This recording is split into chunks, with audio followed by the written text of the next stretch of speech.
Hi everyone, my name is Speziale and I'm the national best-selling author of Market Masters.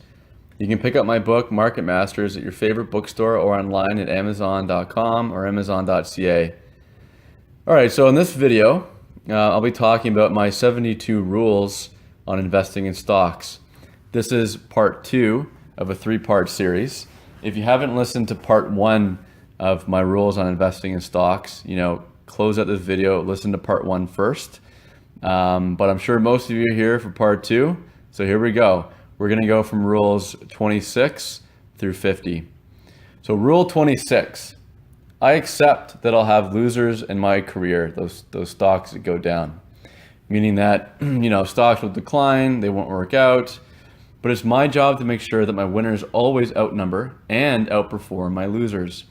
I just have to swallow my pride. Because investing can be a probability game even after countless hours of fundamental research into each stock.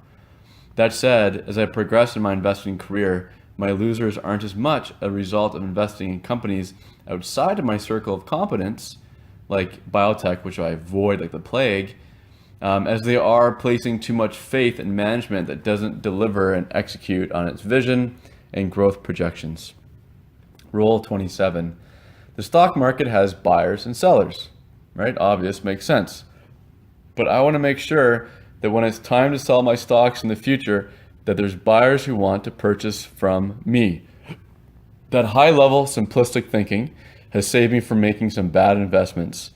Similarly, I don't want to be that fool or bag holder getting the bad deal on the other end. For example, buying a mature, declining business at the peak of its cycle. This can all be summed up by the greater fool theory, which Burton Malkiel alludes to throughout his book, A Random Walk Down Wall Street. So, greater fool theory he defines as the price of an object is determined not by its intrinsic value, but rather by irrational beliefs and expectations of market participants.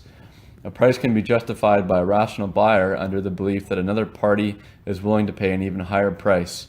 In other words, one may pay a price that seems foolishly high because one may rationally have the expectation that the item can be resold to a greater fool later. In summary, I want to invest in a company that has just entered its growth phase, where it's worked out the kinks in its business model and simply needs to replicate its successful formula until it can't anymore, which is when I'll sell. Rule 28. The majority of my bigger core positions are in mid-cap companies that continually earn high return on capital, generate free cash flow, and grow their earnings and book value per share through their expansion phase. But I'll also plant seeds in smaller companies that have yet to fully prove themselves. And unlike my core holdings, some of these seed companies aren't even generating a profit yet. I'll invest more money as those companies' plans do play out, but quickly trim when they don't. And to hedge a bet in a very small company, I'll ask myself, is this company an acquisition target? Does it have assets that a much larger company would want? Sometimes the return from those small caps are mostly a result of getting bought out by a larger company. As a general rule, when I do invest in small caps, there should be as much optionality as possible. Example, takeover potential, and other factors, etc. Rule 29. I never want to lose 50% on any stock. I know when to cut my losses before I lose too much capital. A 50% loss requires a 100% gain to revert back to even. And then getting back to even is exponentially harder the more money one loses. I don't want to dig myself into a hole and then struggle to get back out. Life's too short for that. Number 30, I'm wary of blue chips. They're never a sure thing in the stock market. I can list lots of once blue chip companies that don't exist today, or at least shells of once large companies. They're not as defensive as one would think. And mature businesses are ripe for disruption. As an aside, one day after work, this was all the way back in 2006, I was 19 years old, I was riding the GO train home, the Lakeshore West here in Toronto, and started talking with the ambassador of the train, the guy who announces the stops on the intercom. After some small talk, and upon him learning that I had just started investing in the stock market, the ambassador told me, "Son," he was around 65 years old, "I've done really well in these stocks, Citigroup, Bank of America, and Yellow Pages. Buy blue chip companies that pay a dividend and you'll do just fine." Well, I didn't buy any of those so-called blue chips that that guy told me in 2006. Thank goodness, because they all cratered. Also, another blue chip example, Nortel Networks. On a plane trip from Toronto to Vancouver in 2002, I overheard an Air Canada flight attendant complaining to one of the passengers about his dreadful investment in Nortel, which during the technology boom was the market darling, at least here in Canada. Interestingly, about half the passengers in the plane turned their heads, indicating to me that they too lost significant money in Nortel. The morale here is that whenever a stock is too good to be true, even if it's labeled a blue chip and everyone owns the stock, it probably isn't that great and you'll likely lose money.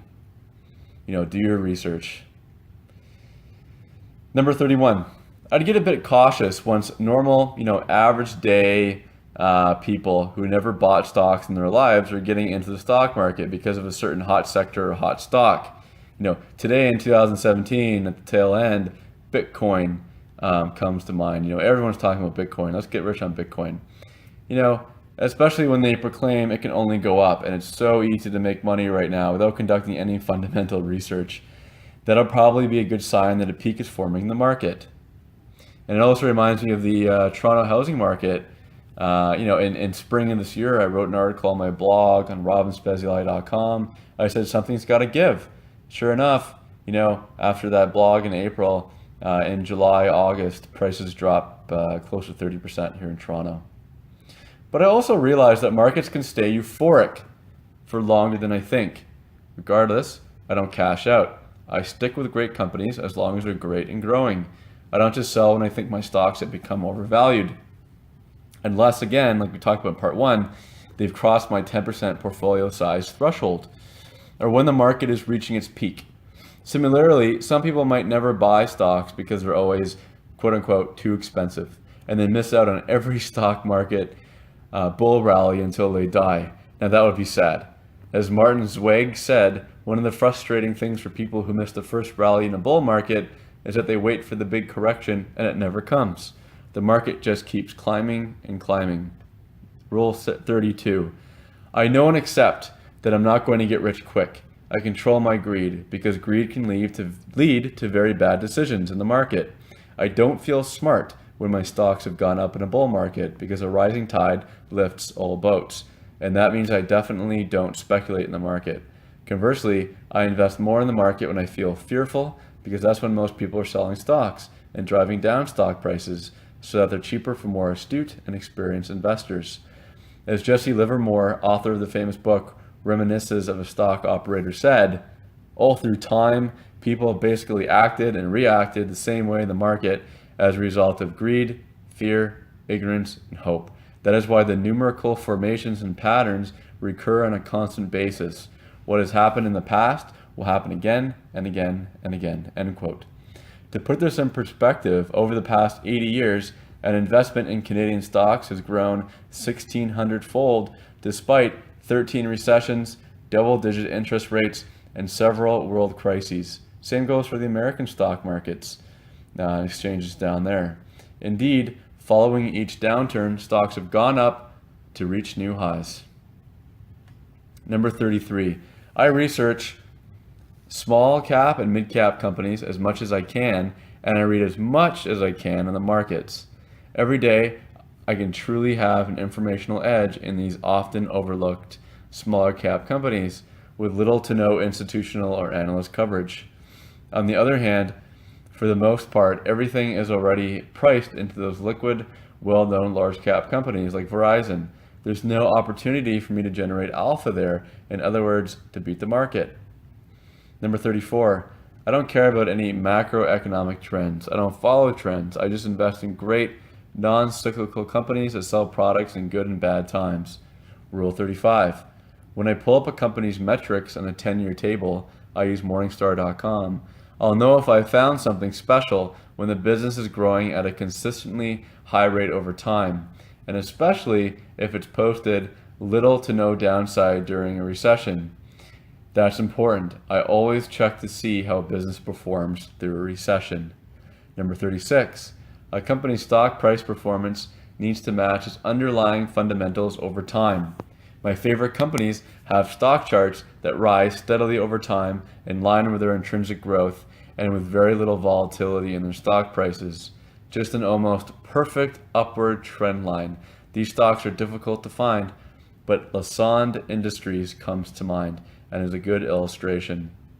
Number 37. When I first learn about a new company, I add it to my watch list, conduct further research, and follow it for some time before I decide to initiate a position. I give myself a cool-off period to avoid buying any stocks in emotion. This is especially important when investing in emerging industries, for example, 3D printing. One needs to have a wait-and-see approach when investing in emerging industries. To illustrate, during the 1900s, hundreds of automobile companies were founded in America. If an investor were to have invested 1,000 into each of these automobile businesses, he would have destroyed 98% of his portfolio as a result of widespread bankruptcies in the auto sector. Only 3 companies survived: Ford, GM, and Chrysler. So in an emerging industry, wait until you can more confidently predict the future market leaders. For example, I invested in Canopy Growth Fund, formerly Tweed, at $1 per share, after finally building the knowledge base to more confidently predict that they'd be most likely to be the first billion-dollar marijuana producer-seller here in Canada. Understand survivorship bias, which is the error of concentrating on the stocks that make it past some selection process and overlooking those that did not, typically because of lack of visibility. Peter Thiel, for example, he's the guy who invested around 500 grand in Facebook when Zuckerberg was still super young and before anyone really knew about the company. Thiel's a billionaire now, but we only hear about Thiel as a result of his investment in Facebook, which could have been a failure. Who really knows? We don't hear about the investors who invested in Friendster or the companies like Friendster that don't make it in the world. The lesson here is that successful investing is really a combination of foresight, luck, and risk. I just do as much possible to increase the odds of winning. All right, number 38. Only 10% of the Canadian stock market is investable, in my opinion. The remaining 90% I wouldn't even touch. And there's really 50 truly exceptional businesses on the Canadian stock market at any given time. Rule 39. I get excited when I find a great company that issues black and white annual shareholder reports without any photos, has an outdated and amateur logo, and is still using a website that was designed in the early 2000s. These are the gems that have yet to be fully discovered by institutions and retail investors. Once companies get bigger on the foundation of their success, they upgrade all those things. And then it's too late by then to capture the growth. Number 40. It is usually best when management has a stake in the company. And that can be through being an owner-operator or acquiring shares as a C-suite executive of the company. Because you know what? They should be shareholders too. And when they are shareholders, they want the stock price to go up as much as you do. But management must also demonstrate operational excellence combined with superb capital allocation, intelligence, and a strong drive to compete in the marketplace. Furthermore, management needs to have an achievable vision for the company with the ability to execute and realize that vision with profitable growth. And finally, management needs to have integrity. Why integrity?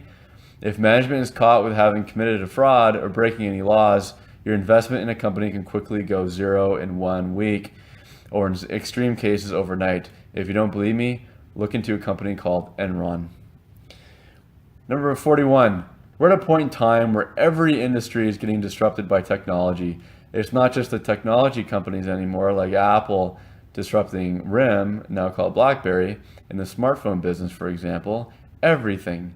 Which is why I like to invest in companies that serve a need or a want that can't easily be disrupted by technology in the next 10 years. Food and drinks, for example. Everyone will still be eating burgers and drinking coffee the same way they do in 10 years' time. Technology won't change that basic human need and want and behavior. But don't just take it from me. Here's what Jeff Bezos, founder and CEO of Amazon, has to say about the future. Bezos said, "I frequently get the question, what's going to change in the next 10 years? And that's a very interesting question. It's a very common one. I almost never get the question, what's not going to change in the next 10 years? And I submit to you that second question is actually the more important, what's not going to change? Because you can build a business strategy around things that are stable in time. In our retail business, we know that customers want lower prices, and I know that's going to be true 10 years from now. They want fast delivery, they want vast selection. It's impossible to imagine a future 10 years from now where a customer comes up and says, Jeff, I love Amazon, I just wish the prices were a little higher. Or, I love Amazon, I just wish you'd deliver a little more slowly. Impossible. And so the effort we put into those things, spinning those things up, we know the energy we put into it today will still be paying off dividends for our customers 10 years from now. When you have something that you know is true, even over the long term, you can afford to put a lot of energy into it. End quote. Number 42. If I don't think a stock can become an X bagger, go up 5 times, 6 times, 7, 8, 9, 10 times, I won't invest in the company. A 3 bagger, for example, means the stock would increase, 3 times from its initial investment, $100 return to $300. That's why I like to invest in companies that are $100 million to $10 billion market cap, more so on the smaller end, because if a company makes it, I can potentially earn 100 times my investment. Sure, wishful thinking and rare, but heck, it could happen. Paladin Labs did it. Paladin Labs was a Canadian company that got bought out. And we'll see more examples of 100 baggers. You can find them in my book. If you look in the description to this video, ask for Capital Compounders. You can email me and I'll give you the book. But then because of large numbers, once my stock grows into a large cap, I'll usually sell the stock and allocate capital into the new emerging opportunities in the stock market. Rule 43. I favor stocks that have strong tailwinds, like demographic trends, deregulation, or shifts in consumer taste, driving profits in certain companies that are already selling those beneficiary products or services. Rule 44. I don't invest in companies that will be just one-hit wonders. Growth companies that can only maintain their high growth rate by investing in research and development, expanding their business into new product lines, services, and market, and or involving with their customers over time. Innovate or die. Rule 45. As soon as any management blames our problems on external reasons, like bad weather, seriously, I've heard this on several quarterly calls, as if customers can't shop online. They blame it on media, whatever, like poor PR, consumer taste is changing. I will usually quickly sell the stock. Management needs to adapt to change and accept their issues before they become big problems. I still remember going to RIM, which is now BlackBerry, their annual shareholder conferences from 2009 to 2011, and listening to the CEOs explain that people want longer lasting batteries, great reception, and keyboards. No comment. Rule 46. I closely watch a company's gross margin over time. Declining gross margins, like in the case of RIM, BlackBerry, are a sign that competition is driving down prices, and I only want to invest in businesses that have strong pricing power, which is a result of their competitive advantage. Rule 47. Even great companies have minor setbacks, but the difficult part is separating the minor setbacks from the big problems. I always sell when there's a big problem that will eventually hurt the business going forward. In other words, I sell when my initial thesis to invest in the company is later broken. I don't play wait and see. There's some warning signs that are early tells, but not all the time. For example, a complete breakdown in the stock can occur after the 50-day moving average falls below the 200-day moving average. Once that break occurs, a stock can plunge into free fall, especially if it's exacerbated by bigger problems in its underlying business. Look at Valiant from 2014 to 2017. Some of the early warning signs: CFO departs company, management delays quarterly earnings report, the government, it can be the U.S. government, Canadian government, opens an investigation into said company, revenue or net income declines by higher than normal or is a surprise drop, prominent short seller announces short position and his or her reasons, management makes highly dilutive and bad acquisition using shares as currency. A large company announces competing product or service with smaller company, hurting the smaller company, obviously. Company owner operator dies. Management announces issues with product or service. For example, an E. coli breakout, like we saw at Chipotle, and our management cuts the dividend partially or completely. Number 48. Because I invest in more illiquid small cap and mid cap stocks, I can stomach volatility. In other words, the ups and downs in their stock price, which can mean negative 10% one day and stock prices plus 5% the next and so on. But that tolerance lasts as long as the intrinsic growth trajectory of those companies is up over time. Amazon didn't go straight up, as we know. Successful investors had to have the wherewithal and confidence to withstand the ups and downs in Amazon stock price. For instance, Amazon declined from $95 to $22 per share. That was from 1999 to 2000, the tech bust, losing over 75% of its value in just 1 year's time. And it would lose 50% of its value in 2008 with similar dips between both periods. Number 49, I mostly focus on Canadian equities, which comprise 80% of my portfolio. I feel I have an edge because Canada is my home country. I know a lot about the Canadian small mid-cap companies that you'll see in the chapter, which you can get from my book. Again, it's free. It's called My Universal Growth Stocks. That's the chapter. However, 20% of my portfolio is in U.S. equities. I was buying U.S. stocks when the Canadian dollar was at parity and also above parity. But I'll buy U.S. stocks again once the Canadian dollar reaches 90 cents against the greenback. I don't invest in European or Asian equities, as the companies in those regions generally aren't run by shareholder-oriented managers. Plus, the North American companies I invest in sell products and services into those regions anyways. It's a win-win. The only European company that I did invest in was Luxottica on the basis of their superior track record. Number 50. It isn't enough that my fundamental research checks out on each stock. Stock price momentum needs to also be in an upward trend line over time. Okay, guys, so that was rule 26 through 50. And this was part 2 of a 3-part series on my rules on investing in stocks. If you haven't listened to my part 1 series, definitely listen to that.